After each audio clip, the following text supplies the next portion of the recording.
welcome to Pot of Veg. I'm down at the allotment today, moving some soil around, sorting out the compost heaps, but what I wanted to talk about is something far more exciting, which is it's time to start outdoor tomatoes, for me anyway. So I'm based in East Yorkshire. I don't have a greenhouse at all, so I do all my tomatoes outdoors, either at my garden. I've got quite a warm patio area. I do them in pots, or actually down at the allotment where the sunshine is actually pretty good here. They worked quite well last year. Lots of people tell me that you can't do tomatoes up here outdoors. You can. I don't know why people think that. Well, maybe I do. I think you can't get ridiculously huge crops when you're doing them outdoors. But I don't really need that as a kind of home gardener. What I want is to have really juicy, tasty, fresh tomatoes that I can put into a salad and eat that same day, really. And that you definitely can do. I'm going to talk to you about the varieties I choose. So, this is a lot of varieties of tomatoes. What you need is some varieties that are have been bred or adapted to colder climates or short seasons. Because in the UK, although we have quite mild winters, we don't have a lot of days in the summer when it's kind of warm enough for tomatoes to ripen.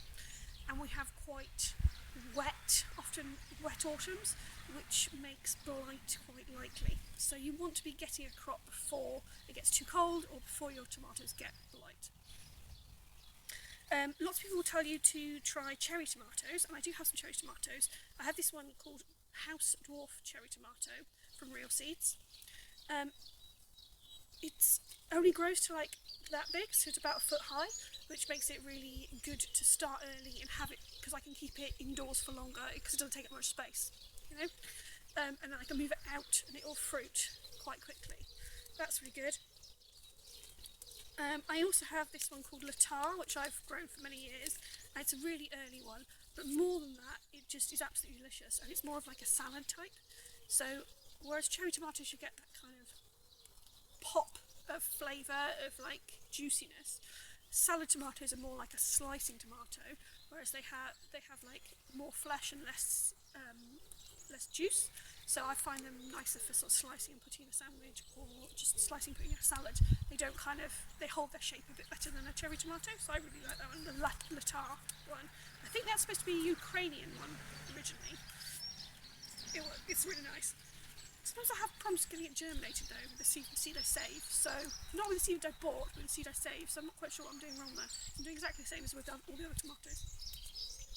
Another tried and tested one is this one called Moskvich, which is also originally a Real Seeds one, but I have saved my own seed for a few years now. It's a much bigger, so it's a slicing tomato, and I'll get fruits like this big off it. If I get, not loads, but really quite decent, nice sized tomatoes, really good for slicing and putting in a sandwich, because again, it is not too juicy. It's got quite a lot of flesh on it, so it doesn't make your sandwiches wet as maybe another tomato. What I also like about the Moskvich and the Latar is they don't have as much of a glut. They kind of crop throughout the season, so you'll get some coming ripe and then you get more and then you get more, which works really well for a home garden. I think that's kind of what you want really for a home garden situation. If you're doing commercial tomatoes, you probably want tomatoes that are going to crop all at once and give you that glut, so you can pick them all at once, so you only have to employ your pickers for a small amount of time. But that's not the same as a home garden. You want to be able to have little and often coming ripe, so you can pick them as you want them, really, don't you? I also have Paul Robeson, which I would highly recommend. This is really tasty. It is actually all the other ones were red tomatoes. This one is a kind of brownish, slightly purplish tomato, whereas normally a red tomato has quite an acidic flavour. It's quite there's this sort of pop of flavour in your mouth. This one is much more mellow and rounded, and not necessarily sweeter. They don't get that really kick of acid. So it's just, I really like it. Some people call it almost smoky, and I'm not sure I've heard smoky, but definitely mellow and rounded. And I love those Paul Robeson tomatoes as grilled tomatoes on toast are very good. I have got a tumbling red tomato. Now, the reason I'm growing this is mainly because I'm doing a couple of plant sales later in the year, which I really enjoy doing, mainly because I like talking to people about tomatoes. And people are also always asking me for tumbling tomatoes, so I'll do some of those mainly for the sale, but I'm not sure if I'll grow any myself, because I prefer the salad tomatoes to the cherry tomatoes, and those are cherries. Another one, this one's called Snake Bite, and it is from Tomato Revolution, and it is it's another big one. It's another dwarf variety, so it only grows 3 foot tall. The beauty of that is probably the tomatoes are only going to get to that, 4 foot anyway in our climate. You want a tomato that is going to get to a certain height and then put on lots of fruit. We don't really need it. I don't need it to be 6 foot tall, I just need it to fruit a bit earlier. So Snake Bite's a really nice one. It does really nice big ones, and they're kind of reddish pink, which is sweeter than a true red tomato. I like those. I really like those. Again, sandwiches, salads, really good. Kookaburra Cackle is a similar one, but it's more of a chocolatey, kind of brownish variety. Slightly different flavour. I'm just struggling to describe all different flavours of the tomatoes. But you'd be surprised how much variety you can get just by having different colours of tomatoes. It's definitely worth trying out. Some different ones to see what you get. I find the kind of brownish, chocolatish, purple ones tend to be deeper in flavour and more mellow. The yellow, orange, pink ones tend to be sweeter, but I don't think that's the same for everything. The other type of tomatoes, so we've got cherries, we've got salad tomatoes, we've got slicer tomatoes, and we've got beefsteak. If I'm honest, I'm not 100% sure what the difference between a slicer and a beefsteak is apart from size, and I tend to go for the slicer ones because they're more likely to ripen in our climate than a true beefsteak, which are pretty huge. I have got some pretty big slicer tomatoes anyway, so I just go for those. The other variety is a plum tomato. These are they're not circular, they're kind of oblong shaped, and they have more dense flesh, less wateriness, and they're kind of designed bred for making sauces and cooking with, so they have less kind of water for you to cook off when you're making your pasta sauce, basically. They also generally have thicker skins, which you don't want in an eating tomato because it's not a great mouthfeel when you're kind of biting into a tomato, but when you're trying to do a pasta sauce, you're going to take those skins off anyway.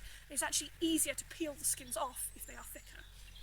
Top tip, I pick my tomatoes, whack them in the freezer, and then when I've got enough to do a pasta sauce, I take them out and thaw them, and then the skins come off really, really easily, particularly with these plum tomatoes, which have the thicker skins.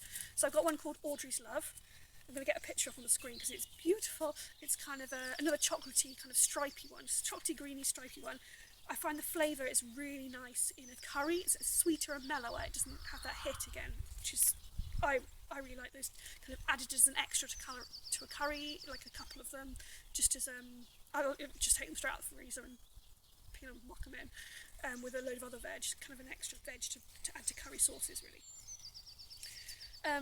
San Marzano is obviously quite a famous Italian variety of plum tomato. I find it grows really well for me outdoors in Yorkshire, so which is odd because it doesn't really grow for my mum and my sister who are down in Cotswolds outdoors very well. I don't really know why, but it likes what I've got here. What we've got going on here, it likes. So it's always worth trying out a few different varieties and seeing what does well for your particular conditions. We are now back to some smaller tomatoes. This is called Indigo Blueberries. I don't have very many seeds left of this one, but it is a blue-purple cherry tomato, which is quite delicious if you let it actually ripen properly. I had a couple last year where I didn't quite let them ripen properly because they look like they're ripe and then they're not actually ripe until they're kind of squishy. So, not squishy, but they've got a little bit of give in them. So, top tip, if you grow it, don't pick them too early because they were very sour when I ate the first ones. Since what I'm trying for the first time this year, I actually got a plant from a friend on the allotment, and she gave me this little sweet yellow pear tomato, and I didn't really do much with it, but oh my gosh, it was so good. Eventually I got the tomatoes off it, oh my god, they were so tasty. It was so sweet, it was so almost grape-like. They were good. So I don't know what variety it is. She doesn't know what it is, but I'm going to try it. I've saved the seeds and I'm going to see whether it'll come true. So, want to get it from real seeds. This is a storage tomato, which is supposed to be, which is a thing. I didn't realise. This is a type of tomato that you're supposed to be able to store, like you would kind of squash maybe. It didn't work for me last year, I'll be absolutely honest. It got blight, but I don't know whether it was kind of the worst positioned for the blight, so I'm not quite sure whether it was the tomato's fault or whether it was just because I positioned them poorly. So we'll give it another chance this year. I would love to try to find a storage tomato that will work here, but I might have to try some other varieties. I've also got another one. This is new to me this year. It's called Aurora Large Bush Tomato, and the reason I have tried this is because it produces large tomatoes, but it is a bush tomato. So normally the bush varieties you find, which are like the West called determinate, often they have smaller fruits, or they're cherry tomatoes. So I'm interested to find out whether this will, how big the bush is going to be, and if it's quite a compact bush, it's quite good for a small garden. Then you've got, it'd be nice to have I always like to find like a compact plant that produces good big tomatoes, really, because it's easier to grow in my garden. Then I've got a couple from the Garden Organic Seed Heritage Seed Library. One is called Tomato Joe Atkinson. I chose this one because it's from Yorkshire originally, and why not? Give it a go, see if it works. And then I've got Tomato I can't even say it, Laldex. WLADECK. Can't remember why I picked that one. I'll find a photo and then I'll put it on the screen. I think it might have been quite a nice, like, beefsteaky one that was pretty. And then my sister gave me tomato ananas, which is a big yellow one. It's quite interesting. We'll give that a go and see if it works. Again, trying these out for the first time, so I don't know whether they're going to work in my particular climate. I'll have to see. Those are the tomatoes I'm going to do this year. I do have other ones in here that I'm not going to do. Tomato Bloody Butcher. The only reason not to do that is because I've got other ones that I know work, and why would I try another variety? There's nothing. It's not really better than the ones I have got. It's just a red tomato that requires a cordon. And burlesque, again, I know it's a sweetly flavoured beefsteak, but I've got a really good one of those, and why would I grow another one? Probably need to give these away. But yes, so if you want to try growing tomatoes outdoors in the UK, you can do it. Top tips would be look for varieties that say they are designed for cold season climates. Find your sunniest place, really. Start them indoors early, or earlier, depending on what space you've got on a windowsill, to make sure that when you're putting them outside after your last frost, they are a decent sized plant, like you might buy from the garden centre. And experiment with different colours, different flavours of tomatoes. You can get blight resistant tomatoes as well.